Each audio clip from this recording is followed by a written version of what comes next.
किसान साथियों, आज इस कार्यक्रम में हमारे बीच हैं 26 वर्षीय शुभम राणा, जो कि शमशेरगढ़ से हमारे बीच आए हैं और एक बहुत ही महत्वपूर्ण विषय पर हम आज बातचीत करेंगे। मौन पालन स्वरोजगार का महत्वपूर्ण साधन।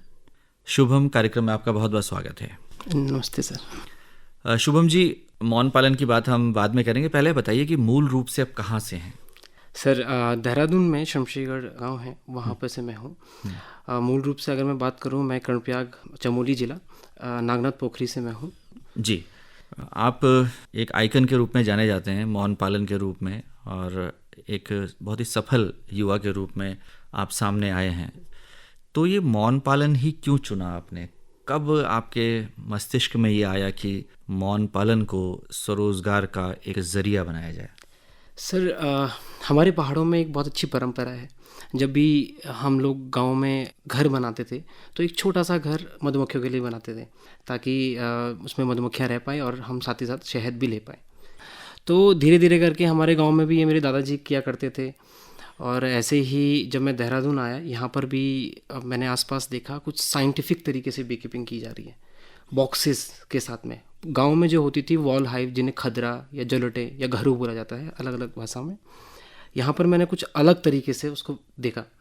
अलग तरीके की मधुमक्खियाँ जिसका प्रोडक्शन बहुत ज़्यादा है, अलग अलग तरीके का हम उससे बाई प्रोडक्ट्स ले सकते हैं, या कि अन्य जो उनसे मधुमक्खियों से मिलता है साधन वो ले सकते हैं। तो ऐसे ही मेरा एग्रीकल्चर मेरा विषय रहा है। तो फर्स्ट ईयर में ही मेरे बगल में भैया थे, तो उनसे ही मैंने देखा। फिर धीरे धीरे करके मैंने कहा, यार खादी ग्राम उद्योग इस फील्ड में काफ़ी आगे है, मौन पालन की फील्ड में। तो मैंने वहाँ से ट्रेनिंग लेना चाहा। तो 5-7 दिन की ट्रेनिंग थी। वहाँ से जब मैंने ट्रेनिंग लिया, वहाँ पर डॉक्टर चंद्र प्रकाश भट्ट जी, जो कि मैं समझता हूँ हिडन हीरोज़ में से एक हैं मौन पालन की फील्ड में, ऑल ओवर इंडिया की अगर मैं बात करूँ। तो उनका पढ़ाने का तरीका मेरे को इतना अट्रैक्ट किया मधुमक्खी मौन पालन की फील्ड में। और फिर मैंने धीरे धीरे करके और जानने की कोशिश करी। ऐसे ही खादी ग्राम उद्योग द्वारा मुझे central bee research and training institute Pune भेजा गया। वहाँ पर मैंने 1-1.5 महीने वहाँ पर मास्टर ट्रेनर का सर्टिफिकेशन लिया और बहुत कुछ जाना इस फील्ड में। उसके तुरंत बाद मुझे एक कंपनी से ऑफ़र मिला, अहमदाबाद कंपनी से ऑफ़र मिला मधुमक्खी की फील्ड में ही। मैंने वहाँ पर 1.5 साल 2 साल काम किया। और फिर मैंने सर ये सोचा कि पहाड़ों में इतनी मधुमक्खियाँ हैं, इतने घरों हैं, इतनी सारी चीज़ें हैं, इतने सारा विषय है काम करने लायक योग्य, तो मैं यहाँ क्या कर रहा हूँ, मैं गांव क्यों नहीं जा रहा हूँ, वहाँ पर क्यों ये मधुमक्खी, जब मुझे मधुमक्खी के फील्ड में काम करना है तो पहाड़ों से अच्छी जगह कहाँ है। और अपने देहरादून प्लेन्स की बात करो, देहरादून से लेकर हरिद्वार, ऋषिकेश, फिर यहाँ से चमोली अगर रीजन में चले गए तो वहाँ अलग तरीके की मधुमक्खियाँ। तो ऐसे करके मेरा इस फील्ड में अभी तक का सफ़र रहा है, विषय रहा है, जिसमें मेरे को इंटरेस्ट जिस चीज़ ने जगाया है वो है मधुमक्खियाँ और इससे मिलने वाले रोजगार, चाहे शहद के मामले में हो, चाहे मोम के मामले में हो, किसी भी चीज़। जो कोरोना काल था, इसमें बहुत सारे युवा घरों में आए, तो वो जो अवधि थी, वो जो समय था, उस दौरान आपका क्या एक्सपीरियंस रहा? सर, जो मैंने बात करी अभी जॉब छोड़ने की, वो मैंने कोरोना काल में ही छोड़ी और ख़ुद से छोड़ी, क्योंकि मुझे दिखा कुछ आगे कर सकते हैं इसमें फील्ड में, तो इस वजह से मैंने जॉब छोड़ी। कोरोना काल की मैं अगर बात करूँ, मेरे लिए बहुत, वैसे बात करूँ हेल्थ वाइज बात करूँ तो काफ़ी नुकसान हुआ है हर किसी को, लेकिन अगर मैं वैसे बिज़नेस पॉइंट ऑफ व्यू से बात करूँ तो मेरे लिए काफ़ी अच्छा रहा, क्योंकि कोरोना काल में शहद काफ़ी लोगों ने कंज्यूम करना स्टार्ट किया। और मैंने इस टॉपिक को ही अपना एक सोचा कि यार अगर लोगों को इस चीज़ की ज़रूरत है, क्यों ना मैं लोगों तक वो चीज़ सही क्वालिटी और सही चीज़ पहुँचाऊँ। तो यहाँ पर मुझे एक बूस्ट मिला, एक आगे जाने का मुझे मिला कि यार मैं कर सकता हूँ इस फील्ड में आगे। और काफ़ी लोगों ने क्वालिटी को देखते हुए काफ़ी लोगों ने मंगवाया भी शायद, और धीरे धीरे करके मेरा जो बिज़नेस है अभी धीरे धीरे करके वहीं से ग्रो हुआ। तो मेरे लिए काफ़ी अच्छा रहा इस चीज़ के विषय में। बहुत सारे युवा इस क्षेत्र में आना चाहते हैं और आज वो आपको सुन रहे हैं, तो बताइए कि सबसे जो न्यूनतम आवश्यकता क्या है इसके लिए?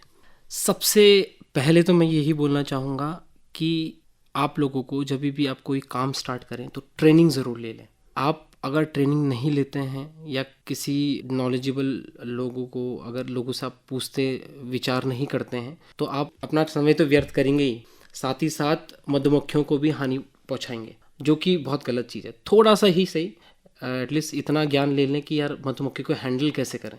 चलो जो गांव बचपन में है, बचपन से करता आ रहे हैं, वो अलग चीज़ होगी। जो नए नए जिनको कुछ मालूम नहीं है, थोड़ा सा रिसर्च करें। आजकल सर यूट्यूब है, मैंने भी यूट्यूब में बहुत सारी चीज़ें देखी, कैसे हैंडल क्या करें, फिर प्रैक्टिकल में तब गया। तो थोड़ा सा 5-7 दिन जो भी है, ज़्यादा नहीं होता है, बहुत कम होता है, तो आप ये करें।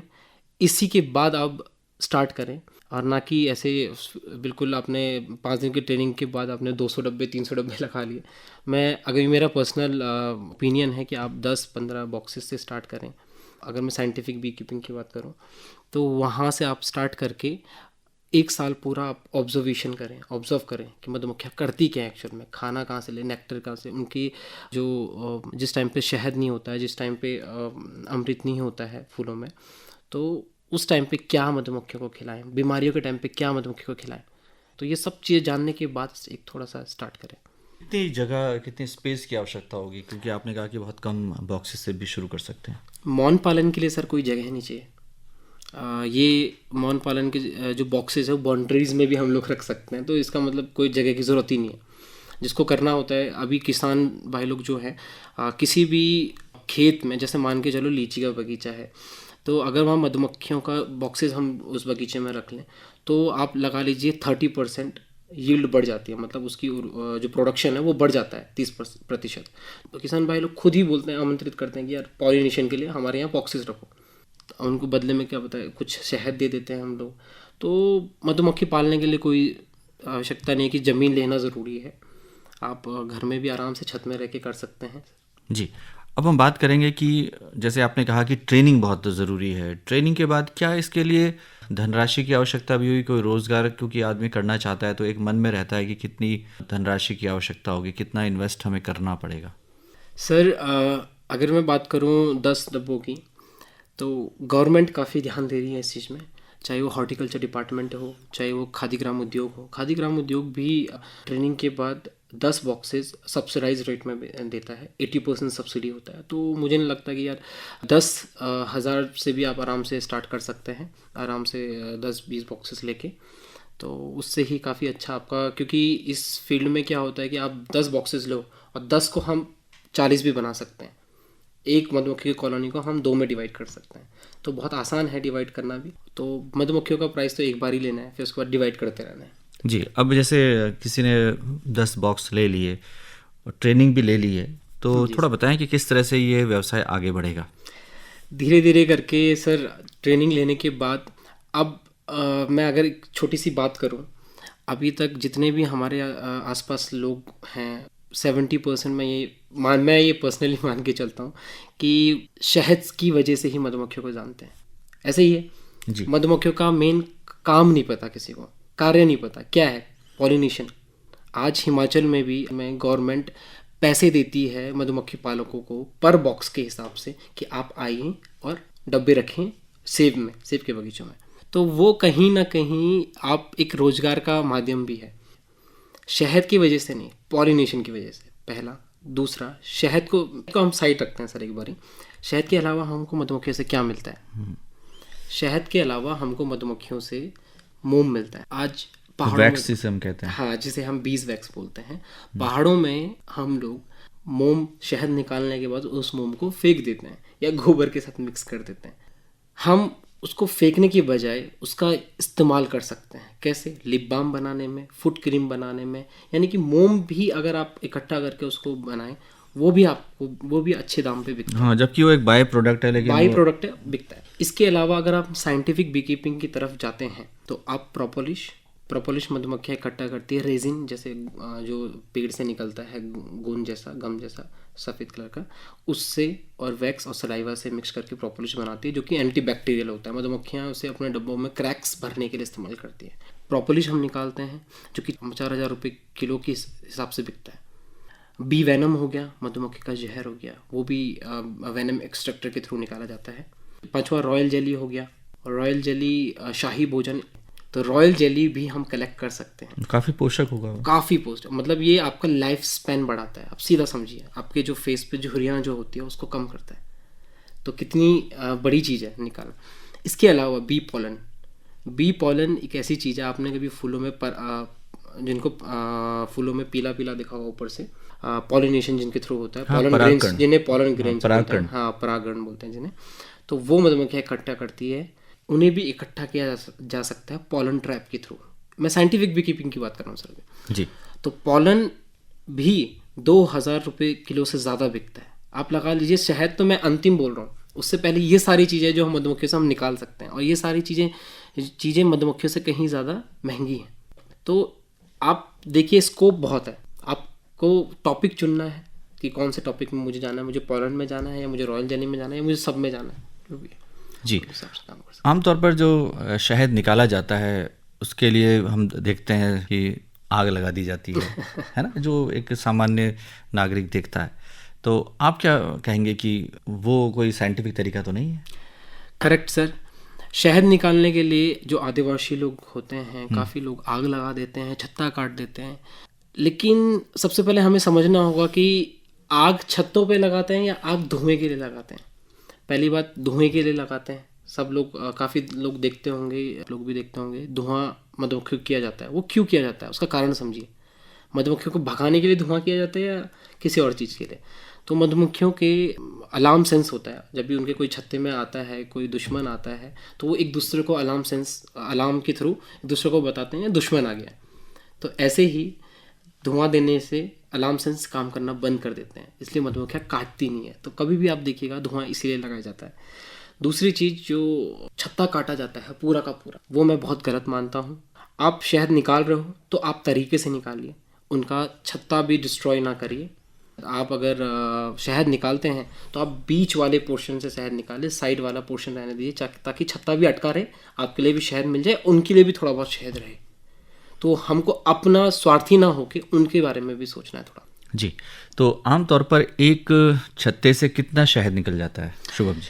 सर 5 तरीके की मधुमक्खियाँ होती है। 5 तरीके की मधुमक्खियों में अलग अलग हिसाब किताब होता है। साइंटिफिक बी कीपिंग की अगर मैं बात कर रहा हूँ यहाँ पर, तो एपिस मेलिफेरा, यूरोपियन बी भी बोलते हैं उसे, उससे हम लगभग औसतन, मैंने जो खुद निकाला है 30 किलो तक मैंने खुद एक डब्बे से निकाला है। दूसरा, जो मधुमक्खी जो पेड़ों में रहती है उनको एपिस डॉर्साटा जंगली मधुमक्खियाँ बोलते हैं, उससे भी 100-150 किलो एक छत्ते से निकल सकता है। बाकी हमारे जो गढ़वाल में, खदरों में जो रहती है, वॉल हाइव में, जलोटों में, घरों में जो रहती है, उससे हम दीवार से 2 किलो 2.5 किलो तक निकाल सकते हैं। अगर उसी मधुमक्खियों को साइंटिफिक बी कीपिंग तरीके से करें तो हम 15 किलो 10-15 किलो आराम से निकाल सकते हैं उसी डब्बे से। तो मांग बहुत है सर, मांग बहुत है, स्कोप बहुत है। गढ़वाल में कौन कर रहा है? कोई नहीं कर रहा। साइंटिफिक बी कीपिंग बहुत कम लोग कर रहे हैं, स्कोप बहुत है। तो शुभम जी, अब जानना चाहेंगे आपसे कि इसकी जो मार्केटिंग है वो किस तरह से आप लोग करते हैं? सर, पहली बात तो जो यूथ है, आज का यूथ, आज की जनरेशन किस मोड में जा रही है, किस तरफ जा रही है, सोशल मीडिया की तरफ, है ना। आज का ट्रेंड क्या है आपको समझना पड़ेगा। वो चाहे हमारे गांव में जो लोग रह रहे हैं, चाहे वो जो थोड़ा एजिड लोग हैं, उनको इस हिसाब से चलना पड़ेगा कि आज चल क्या रहा है। अगर आज में आप लोग चलोगे तो आप कहीं ना कहीं मार्केटिंग अपनी उस लेवल पे कर पाओगे। कि सोशल मीडिया हमारा सबसे मेन रहा है। दूसरा, क्वालिटी, माउथ मार्केटिंग क्वालिटी पे डिपेंड करती है। अगर आपकी क्वालिटी शहद की सही है तो आपके कस्टमर बढ़ते जाएंगे खुद ब खुद। जी। शुभम जी, आम तौर पर मधुमक्खियों से डर लगता है, एक आम व्यक्ति से घबराता है कि कहीं काट ना ले। क्योंकि आप उनके साथ रहते हैं और लंबे समय से रह रहे हैं उनके साथ, तो बताएं कि उनका बेसिक नेचर क्या है मधुमक्खियों का? सर, हम ये समझते हैं कि इंसान मधुमक्खियों के लिए चोर है। हम बस शहद निकाले चोरी कर रहे हैं, सिंपल सी बात है। लेकिन कहीं ना कहीं अगर हम उन्हें पाल रहे हैं तो मधुमक्खियों के पास ये सेंस होता है कौन उनके पास गंदे तरीके से आ रहा है, सिर्फ शहद चुराने के मकसद से आ रहा है, या कौन उनको पाल रहा है। तो कहीं ना कहीं ये सेंस जो मधुमक्खियों का है काम करता है। दूसरा, हम अगर नॉलेज की बात करें, नॉलेज इज़ पावर बोलते हैं सर, तो अगर आपको नॉलेज है कि इनको शांत कैसे किया जाए तो आप किसी भी तरीके से उन मधुमक्खियों को पकड़ सकते हैं, हैंडलिंग कर सकते हैं मधुमक्खियों को। अच्छा, वहाँ जो है डिवीज़न ऑफ लेबर, जैसे श्रम का विभाजन, ये थोड़ा बताएं हमारे श्रोताओं को। ये बहुत इंटरेस्टिंग है, अपने आप में बहुत ज़्यादा इंटरेस्टिंग है। अब परिवार में क्या होता है, बच्चे, छोटे बच्चे तो स्कूल जाते हैं, पापा या मम्मी जॉब पे जाती है, पापा घर पे काम कर रही है, पापा जॉब पे जाते हैं, मम्मी घर पे काम कर रही है, जो भी है। तो हर किसी का अलग अलग है, कोई खाना बना रहा है, कोई कुछ कर रहा है, कोई कुछ। वैसे ही मधुमक्खियों के परिवार में भी बहुत अच्छे तरीके से है। जो नया नया अभी बच्चा आया है वो साफ़ सफाई का काम करेगा, अपने छत्ते में जो भी छोटा मोटा जो कूड़ा है करकर वो बाहर फेंकेगा। फिर उसके बाद धीरे धीरे बच्चा बड़ा होता है, अब नर्स का काम करता है, नर्स बीज होती है जो, तो कोई भी चोट वोट लगी है मधुमक्खियों पे उसको ठीक ठाक करके आराम से। फिर धीरे धीरे करके इसके बाद गार्ड भी, जो मधुमक्खी के छत्ते पे दीवार जो आगे गेट पे जो रहते हैं गार्ड, कि कोई दुश्मन आ गया तो सबसे पहले वो अटैक करेंगे, है ना, तो गार्ड भी। फिर उसके बाद धीरे धीरे करके गार्ड भी के बाद आपका फिर उन बच्चों को ट्रेनिंग दी जाती है अपने छत्ते के आसपास देखने की, ये इस लोकेशन पर ये डब्बा हमारा है, तो थोड़ा ट्रेनिंग दी। उसके बाद फॉर्जिंग यानी कि बाहर फूलों पे जाना और रस लेके आना, वो ट्रेनिंग दी जाती है। तो ये सारी ट्रेनिंग मधुमक्खियों को इस तरीके से इनका काम डिवाइड होता है। बहुत रोचक ढंग से आपने बताया। शुभम जी, हमारे युवा साथी जो इस समय कार्यक्रम को सुन रहे हैं और वो मौन पालन को एक स्वरोजगार का जरिया बनाना चाहते हैं जैसे आपने बनाया है, तो उनके लिए क्या संदेश है आपका? सर, मैं ये बोलना चाहूँगा, जो जनरेशन गैप अभी हुआ है बहुत अलग तरीके से। अभी पहाड़ों में क्या है, सीमेंटेड वाले मकान बन रहे हैं। हमारे दादा परदादाओं ने क्या मकान बनाया था, और जो मैंने स्टार्टिंग में बात करी थी कि हमारे वहाँ परंपरा है कि हम छोटा सा घर मधुमक्खियों के लिए भी देते हैं, क्या वो अब है? हमारे फादर, मेरे पापा या मम्मी ने क्या ये काम किया? किसी ने मधुमक्खियों के बारे में नहीं सोचा। तो मैं ये चाहता हूँ हमारे जितना भी यूथ है इस चीज़ के बारे में ज़रूर सोचे एक बारी, कि हमने जो जनरेशन गैप है वो किस तरीके से हम फुलफ़िल करें। और 70% पॉलिनेशन अगर मैं मधुमक्खियों से बोल रहा हूँ, अगर वो 70% परागण पॉलिनेशन नहीं होगा तो हम कुछ खा पाएंगे या पी पाएंगे, या कुछ भी फल सब्जी जो भी हम खा रहे हैं आज, क्या खा पाएंगे? खुद से सवाल करना एक बार। हाँ बिल्कुल, अगर मधुमक्खियाँ ना हो तो फिर पॉलिनेशन नहीं होगा, और फिर हमारे पास ना तो अनाज होगा, ना फल, ना सब्जी, कुछ भी नहीं। तो यूथ के लिए बहुत बड़ा स्कोप है, जैसे मैंने बताया, साइंटिफिक बी कीपिंग करें और साथ ही साथ ट्रेडिशनल को भी जिंदा रखें। ऐसा नहीं कि ट्रेडिशनल को मार दिया, नहीं, ट्रेडिशनल के साथ साथ साइंटिफिक भी करें। जी शुभम जी, आज आप इस कार्यक्रम में आए और बहुत ही महत्वपूर्ण बातें आपने हमारे किसान साथियों के साथ साझा की। आकाशवाणी स्टूडियोज़ में आने के लिए आपका बहुत बहुत आभार, बहुत बहुत धन्यवाद। बहुत बहुत धन्यवाद सर।